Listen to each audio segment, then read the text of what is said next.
केंद्रीय मंत्रिमंडल के मेरे सहयोगी श्रीमान गिरिराज सिंह जी,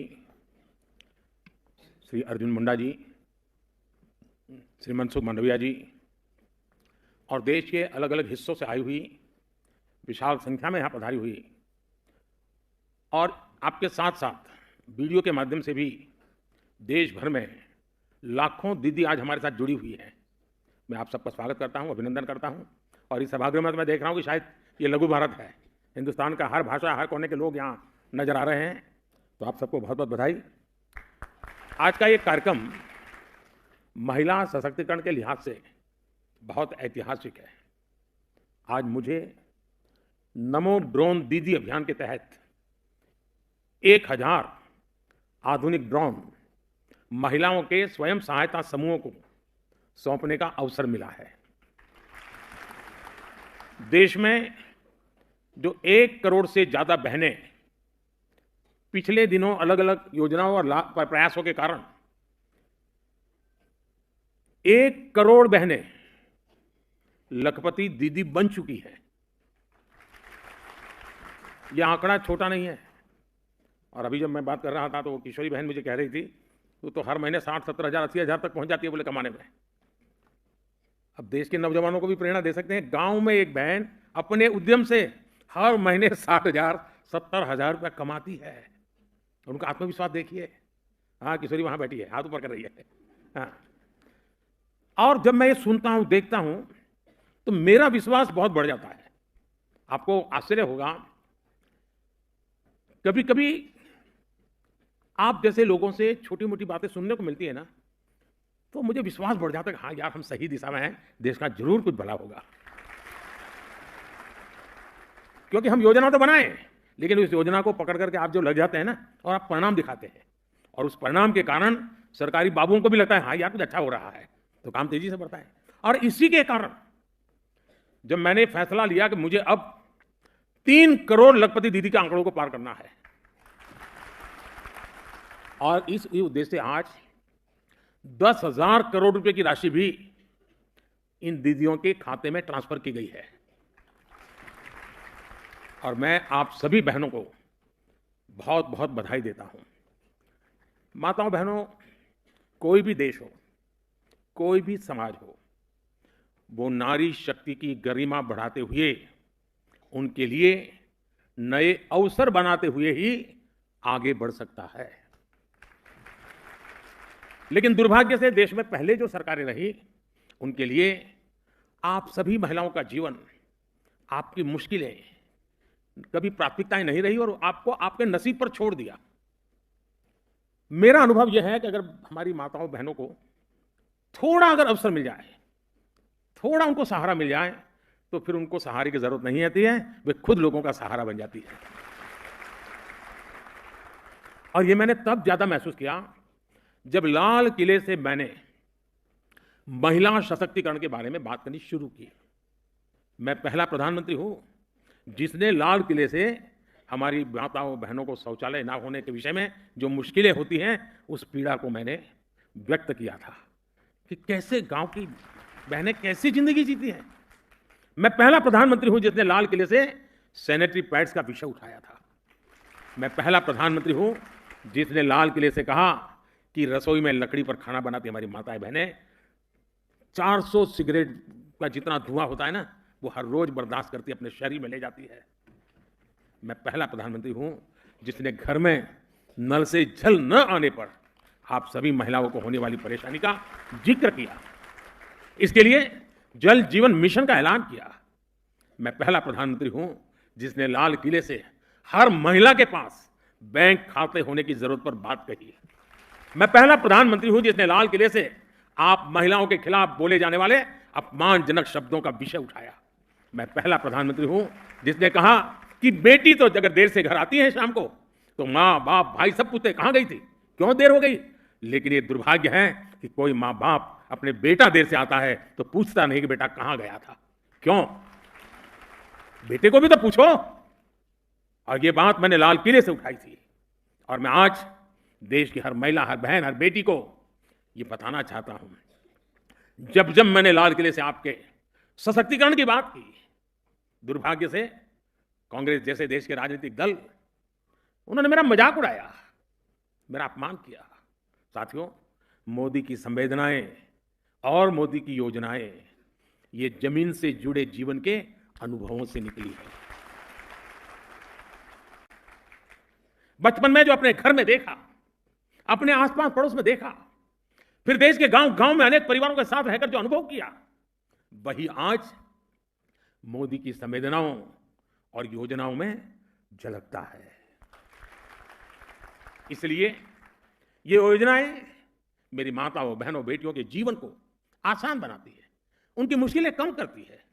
सिर्फ अपने परिवार के लिए सोचने वाले परिवारवादी नेताओं को ये बात कतई समझ नहीं आ सकती है। देश की करोड़ों को मुश्किलों से माताओं, बहनों को मुक्ति दिलाने का सोच, ये हमारी सरकार की अनेक योजनाओं का आधार रही है। मेरी माताओं, बहनों, पहले की सरकारों ने एक दो योजनाएं शुरू करने को ही महिला सशक्तिकरण का नाम दे दिया था। मोदी ने इस राजनीतिक सोच को ही बदल दिया। 2014 में सरकार में आने के बाद मैंने आप महिलाओं के जीवन चक्र के हर पड़ाव के लिए योजनाएं बनाई, उन्हें सफलतापूर्वक लागू किया। आज पहली सांस से लेकर आखिरी सांस तक मोदी कोई न कोई योजना लेकर के भारत की बहन बेटियों की सेवा में हाजिर हो जाता है। गर्भ में बेटी की हत्या ना हो, इसके लिए हमने बेटी बचाओ बेटी पढ़ाओ अभियान शुरू किया। गर्भ की अवस्था में मां को सही पोषण मिले, इसके लिए हर गर्भवती को 6,000 रुपए की आर्थिक मदद दी। जन्म के बाद बेटी को पढ़ाई में मुश्किल ना हो, इसके लिए ज्यादा से ज्यादा ब्याज देने वाली सुकन्या समृद्धि योजना शुरू की। बड़ी होकर बेटी काम करना चाहे तो आज उसके पास मुद्रा योजना का इतना बड़ा साधन है। बेटी के करियर पर प्रभाव ना पड़े, इसके लिए हमने प्रेगनेंसी लीव को भी बढ़ाकर 26 हफ्ते कर दिया। 5 लाख रुपए तक का मुफ्त इलाज देने वाली आयुष्मान योजना हो, 80% डिस्काउंट पर सस्ती दवा देने वाली जन औषधि केंद्र हो, इन सबका सबसे ज्यादा लाभ आप माताओं, बहनों, बेटियों को ही तो हो रहा है। माताओं, बहनों, मोदी समस्याओं को टालता नहीं, मोदी समस्याओं से टकराता है, उनके स्थायी समाधान के लिए काम करता है। मैं जानता हूं कि भारत में महिलाओं को सशक्त करने के लिए हमें उनकी आर्थिक भागीदारी बढ़ानी होगी। इसलिए हमने अपनी सरकार के हर निर्णय में, हर योजना में इस पहलू का ध्यान रखा। मैं आप माताओं, बहनों का एक उदाहरण देता हूं। आप भी जानती हैं कि हमारे यहां संपत्ति होती थी तो पुरुष के नाम पर होती थी। कोई जमीन खरीदता था तो पुरुष के नाम पर, कोई दुकान खरीदी जाती थी तो पुरुष के नाम पर, स्कूटर भी खरीदेगा पुरुष के नाम पर, गाड़ी खरीदेगा पुरुष के नाम पर, ट्रैक्टर खरीदेगा पुरुष के नाम पर। घर की महिला के नाम पर कुछ भी नहीं होता था। इसलिए हमने पीएम आवास के तहत मिलने वाले घर महिलाओं के नाम रजिस्टर किए। आपने तो खुद देखा है कि पहले नई गाड़ी आती थी, ट्रैक्टर आता था तो ज्यादातर पुरुष ही चलाते थे। लोग सोचते थे कोई बिटिया इसे कैसे चला पाएगी। घर में कोई नया उपकरण आता था, नया टीवी आता था, नया फोन आता था तो पुरुष ही खुद को उसके स्वाभाविक जानकार मानते थे। उन परिस्थितियों से, उस पुरानी सोच से अब हमारा समाज आगे निकल रहा है और आज का ये कार्यक्रम इसका एक उदाहरण बना है कि भारत की कृषि को नई दिशा देने वाली ड्रोन टेक्नोलॉजी की पहली पायलट ये मेरी बेटियां हैं, मेरी बहनें हैं। हमारी बहनें देश को सिखाएगी कि ड्रोन से आधुनिक खेती कैसे होती है। ड्रोन पायलट, नमो ड्रोन दीदियों का कौशल अभी मैं मैदान में जाकर के देख के आया हूं। मेरा विश्वास है, और मैं कुछ दिन पहले मन की बात में ऐसे ही एक ड्रोन दीदी से बात करने का मौका मिला था। उसने कहा मैं एक दिन में इतने खेत में काम करती हूं, एक दिन में इतने खेत में मेरी इतनी कमाई होती है, और बोले मेरा इतना विश्वास बढ़ गया है और गांव में मेरा इतना सम्मान बढ़ गया है, गांव में मेरी पहचान बदल गई है।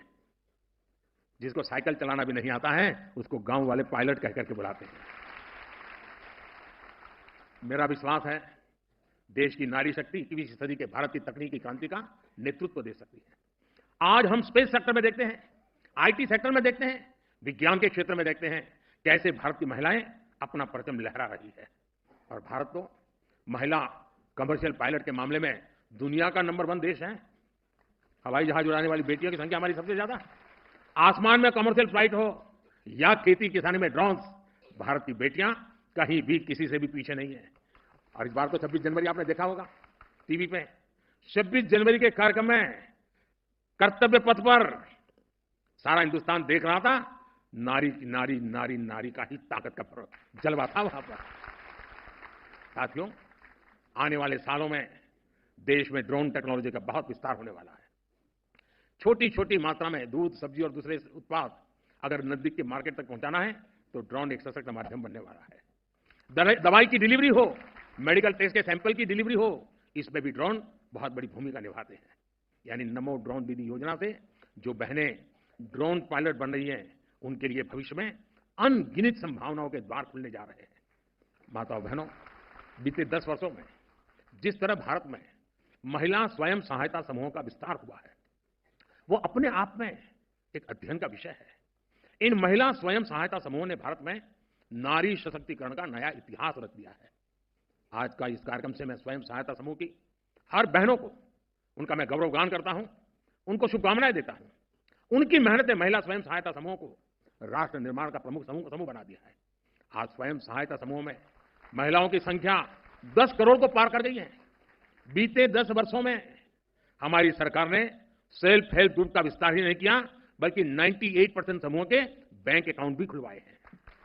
यानी करीब करीब 100% हमारी सरकार ने समूहों को मिलने वाली मदद भी 20 लाख रुपए तक बढ़ा दी है।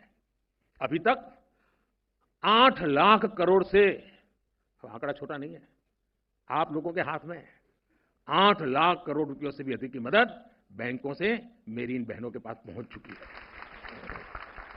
इतना पैसा सीधा सीधा गांव में पहुंचा है, बहनों के पास पहुंचा है। और बहनों का स्वभाव होता है, सबसे बड़ा गुण होता है बचत। वो बर्बाद नहीं करती, वो बचत करती है। और जो बचत की ताकत होती है ना, वो उज्जवल भविष्य की निशानी भी होती है। और मैं जब भी इन दीदियों से बात करता हूं, ऐसी ऐसी नई नई चीजें बताती है, वो उनका आत्मविश्वास बताता है। यानी सामान्य मानवी कल्पना नहीं कर सकता है। और जो इतने बड़े स्तर पर गांव में आजकल जो सड़कें बनी है, हाईवे बने हैं, इसका लाभ भी इन समूहों को हुआ है। अब लखपति दीदियां अपने उत्पादों को शहर में जाकर आसानी से बेच पा रही है। बेहतर कनेक्टिविटी की वजह से शहर के लोग भी अब गांव में जाकर इन समूहों से सीधी खरीद करने लगे हैं। ऐसे ही कारणों से बीते 5 वर्षों में सेल्फ हेल्प ग्रुप के सदस्यों की आय में 3 गुना की वृद्धि हुई है। साथियों, जिन बहनों को उनके सपनों को, आकांक्षाओं को सीमित कर दिया गया था, आज वे राष्ट्र निर्माण में अपनी भूमिका का विस्तार कर रही हैं। आज गांव देहात में नए नए अवसर बन रहे हैं, नए नए पद बढ़े हैं और लाखों की संख्या में बैंक सखी, कृषि सखी, पशु सखी, मत्स्य सखी और सर्विस सेक्टर से जुड़ी दीदियां गांव में सेवाएं दे रही है। ये दीदियां स्वास्थ्य से लेकर डिजिटल इंडिया तक देश के राष्ट्रीय अभियानों को नई गति दे रही है। प्रधानमंत्री ग्रामीण डिजिटल साक्षरता अभियान को चलाने वाली 50% से अधिक महिलाएं और 50% से अधिक लाभार्थी भी महिलाएं हैं। सफलताओं की यह श्रृंखला ही नारी शक्ति पर मेरे भरोसे को और ज्यादा मजबूत करती है। मैं देश की हर माता, बहन, बेटी को यह विश्वास दिलाता हूं कि हमारा तीसरा कार्यकाल नारी शक्ति के उत्कर्ष का नया अध्याय लिखेगा। और मैं देखता हूं कि कई बहनें अब शायद स्वयं सहायता समूह की अपनी मिले बैठे का छोटा सा आर्थिक कारोबार, कैसा नहीं, कुछ लोग तो मैंने देखा है गांव में बहुत सी चीजें कर रही है। खेलकूद स्पर्धाएं कर रही है, स्वयं सहायता समूह बहनों को प्रोत्साहित कर रही है। जो बच्चियां पढ़ती हैं उनको बुला करके, लोगों को बुला करके उनसे बातचीत करवाती है। खेलकूद में जो बच्चियां गांव में अच्छा काम कर रही है, स्वयं सहायता समूह की बहनें उनका स्वागत सम्मान करती है। यानी मैंने देखा है कि कुछ स्कूलों में इन स्वयं सहायता समूह की बहनों को भाषण के लिए बुलाते हैं, उनको कहते हैं आपका सफलता का कारण बताइए, और स्कूल वाले भी बड़े आतुरतापूर्वक सुनते हैं, बच्चे, टीचर सुनते हैं। यानी एक प्रकार से बहुत बड़ा रिवॉल्यूशन आया है। और मैं स्वयं सहायता समूह की दीदी से कहूंगा, मैं अभी एक योजना लाया हूं, जैसे ड्रोन दीदी है ना, वो तो मैंने आप ही के चरणों में रख दी है। और मुझे विश्वास है जिन माताओं बहनों के चरणों में मैंने ड्रोन रखा है ना, वो माताएं बहनें ड्रोन को आसमान में तो ले जाएगी, देश के संकल्प को भी इतना ही ऊंचा ले जाएगी। लेकिन एक योजना ऐसी है जिसमें हमारी स्वयं समूह की बहनें आगे आए। मैंने एक योजना बनाई है, पीएम सूर्यघर। ये पीएम सूर्यघर की विशेषता यह है, एक प्रकार से मुफ्त बिजली की योजना है, बिजली का बिल 0। अब आप ये काम कर सकते हैं कि नहीं कर सकते? कर सकते हैं कि नहीं कर सकते? सब बताएं तो मैं बोलूं, कर सकते हैं, पक्का कर सकते हैं। हमने तय किया है कि हर जो परिवार में छत होती है उस पर सोलर पैनल लगाना, सूर्य किरण से बिजली पैदा करना और उस बिजली का घर में उपयोग करना। 300 यूनिट से ज्यादा बिजली का उपयोग करने वाले परिवार बहुत कम होते हैं। पंखा हो, एयर कंडीशन हो, घर में फ्रिज हो, वॉशिंग मशीन हो, तो 300 यूनिट में गाड़ी चल जाती है। मतलब आपका 0 बिल आएगा, 0 बिल। इतना ही नहीं, अगर आपने ज्यादा बिजली पैदा की, आप कहेंगे बिजली पैदा तो बड़े बड़े कारखाने में बिजली पैदा होती है, बड़े बड़े अमीर लोग बिजली पैदा कर सकते हैं, हम गरीब क्या कर सकते हैं? यही तो मोदी करता है। अब गरीब भी बिजली पैदा करेगा, अपने घर पर ही बिजली का कारखाना लग जाएगा, और अतिरिक्त जो बिजली बनेगी वो बिजली सरकार खरीद लेगी, उससे भी हमारी इन बहनों को, परिवार को इनकम होगी। तो आप ये पीएम सूर्य घर, उसको आप अगर आपके यहाँ कॉमन सर्विस सेंटर में जाएंगे तो वहां पर अप्लाई कर सकते हैं। मैं सब बहनों को कहूंगा, स्वयं सहायता समूह की बहनों को कहूंगा कि आप मैदान में आइए और इस योजना को घर घर पहुंचाइए। आप इसका कारोबार हाथ में ले लीजिए। आप देखिए कितना बड़ा बिजली का काम अब मेरी बहनों के द्वारा हो सकता है। और मुझे पूरा विश्वास है, हर घर में जब 0 यूनिट बिजली का बिल हो जाएगा ना, पूरा 0 बिल, तो वो आपको आशीर्वाद देंगे कि नहीं देंगे? और उनका जो पैसा बचेगा वो अपने परिवार के काम आएगा कि नहीं आएगा? तो ये योजना का सबसे ज्यादा लाभ हमारी स्वयं सहायता समूह की जो बहनें हैं, उसका नेतृत्व करके अपने गांव में करवा सकती हैं। और मैंने सरकार को भी कहा है कि जहां जहां स्वयं सहायता समूह की बहनें इस काम के लिए आगे आती हैं, हम उनको प्राथमिकता देंगे और 0 बिल बिजली का इस अभियान को भी सफलतापूर्वक मुझे आगे बढ़ाना है। मैं फिर एक बार आपको बहुत बहुत शुभकामनाएं देता हूं। बहुत बहुत धन्यवाद।